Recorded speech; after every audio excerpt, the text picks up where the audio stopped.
Cari fratelli e sorelle, buongiorno.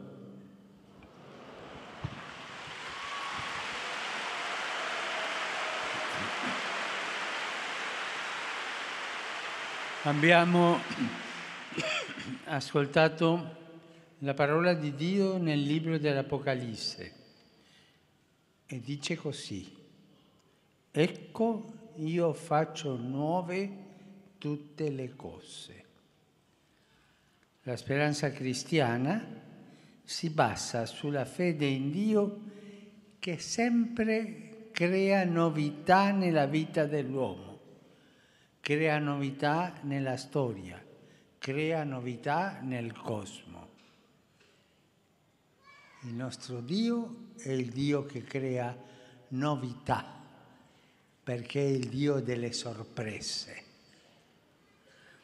Non è cristiano camminare con lo sguardo rivolto verso il basso, come fanno i maiali lì, sempre vanno così, senza alzare gli occhi all'orizzonte, come se tutto il nostro cammino si spegnesse qui, nel palmo di pochi metri di viaggio, come se la nostra vita non ci fosse nessuna meta e nessun approdo, e noi fossimo costretti ad un eterno girovagare senza alcuna ragione per tante nostre fatiche. Questo non è cristiano. Le pagine finali della Bibbia ci mostrano l'orizzonte ultimo del cammino del credente, la Gerusalemme del cielo, la Gerusalemme celeste. Essa è immaginata anzitutto come una immensa tenda dove Dio accoglierà tutti gli uomini per abitare definitivamente con loro. E questa è la nostra speranza. E cosa farà Dio quando finalmente saremo con Lui? Userà una tenerezza infinita nei nostri confronti, come un padre che accoglie i suoi figli che hanno a lungo faticato e sofferto. Giovanni nell'Apocalisse profetizza: ecco la tenda di Dio con gli uomini. Egli, cosa farà Dio? Egli asciugherà ogni lacrima dai loro occhi e non vi sarà più la morte, né lutto, né lamento, né affanno, perché le cose di prima sono passate. Ecco, io faccio nuove tutte le cose. Il Dio della novità. Provate a meditare questo brano della Sacra Scrittura, non in maniera astratta, ma dopo aver letto una cronaca dei nostri giorni, dopo aver visto il telegiornale o la copertina dei giornali dove ci sono tante tragedie, dove si riportano notizie tristi a cui tutti quanti rischiamo di assuefarci. E ho salutato alcuni da Barcellona, quante notizie tristi di là. Ho salutato alcuni del Congo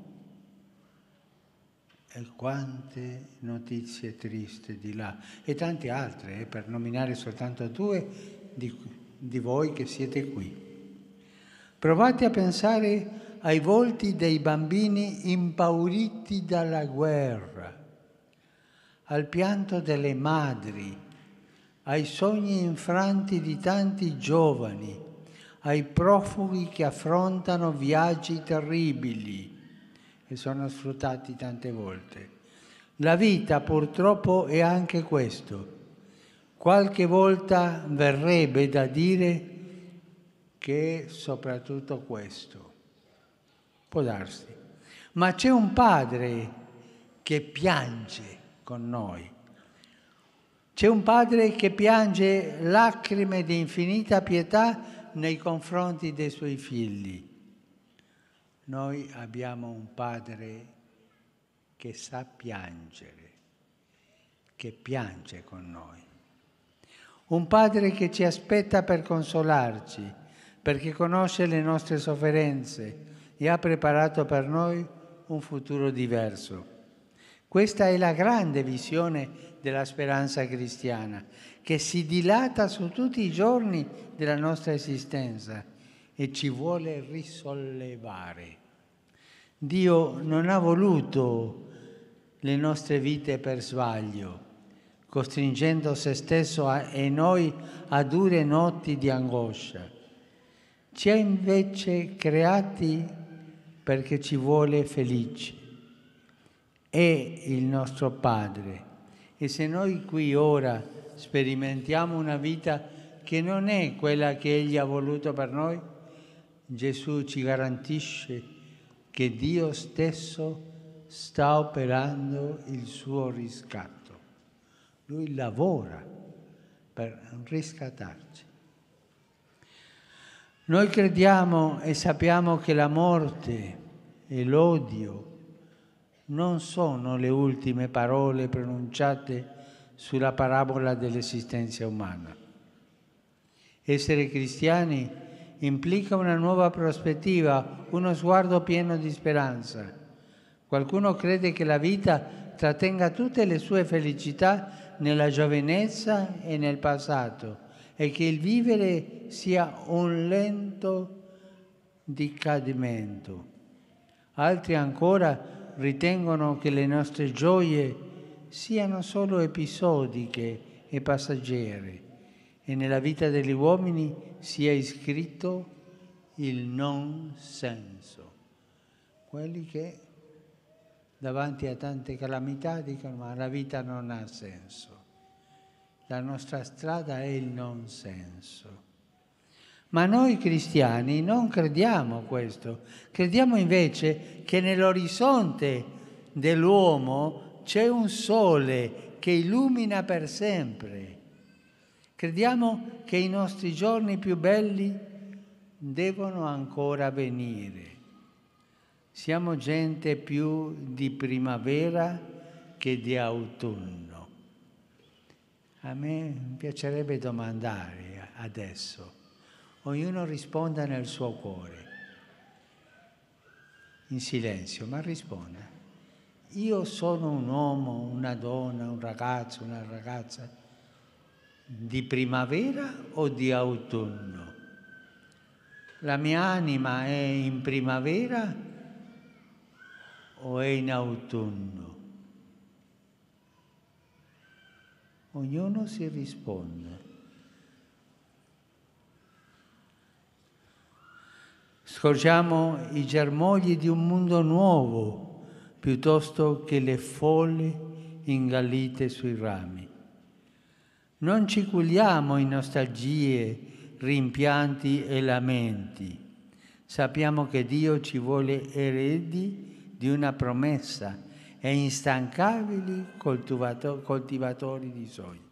Non dimenticate quella domanda. Io sono una persona di primavera o di autunno? Di primavera che aspetta il fiore, che aspetta il frutto, che aspetta il sole, che è Gesù, o di autunno che è sempre con la faccia guardando in basso, amareggiato.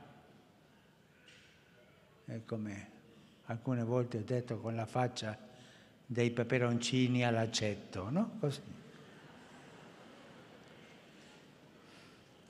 Dio